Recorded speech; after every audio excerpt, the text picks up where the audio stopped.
در افغانستان مقامات رسمی برای دور دوم انتخابات ریاست جمهوری آمادگی میگیرند که قرار است روز 7 ایون برگزار شود. بر طبق نتیجه مقدماتی انتخابات، عبدالله وزیر سابق امور خارجه تقریبا 45% آرا و اشرف غنی رقیب اصلی او 31.5% رای مردم را به دست آوردند. در این میان دکتر عبدالله در مناطق مرزی تاجیکستان و به خصوص در دره پنجشیر طرفداری زیاد دارد و در این باره صحبت داشتم با فرود بیژن، خبرنگار رادیو آزادی که چند پیش از پنجشیر برگشت.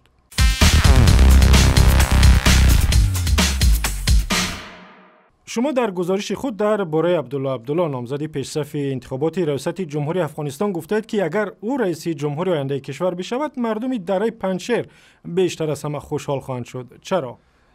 مردم پنجشیر دکتر عبدالله بسیار دوست دارن. یک آدم بسیار عادی میبینن عبدالله را. می نامشم که ماندن دکتر صاحب میگنش. عبدالله خودش هر هفته پنجشیر که می روز پنجشنبه میمونه میکنه، مردم میخواد در خانهش، در مسجد میره که مردم عادی است و مردم عادی میگن که کدما در می 30 سال آخر جنگ کدما استاد شده، پولی ما استاد شده. در می جنگا که شوروی جنگ بود و که طالبان جنگ بود، عبدالله در خارج فرار نکرد که مردم شیش پنجشیر از پنجشیر دفاع کرد. یکی از نمی دلیلان همیست. و می توانید بگویید که چند درصد مردم پنجشیر در انتخابات به او رای دادند و مردم در بارش چی میگویند؟ تقریبا 90% مردم پنجشیر به دکتر عبدالله رای دادن. 9-10% رای زمیر رسول برد و دلیل از او است از خاطر معاونش احمد جان مسعود است، بیادر خرد معاون صاحب. و زیاد مردم دوست دارن عبدالله را.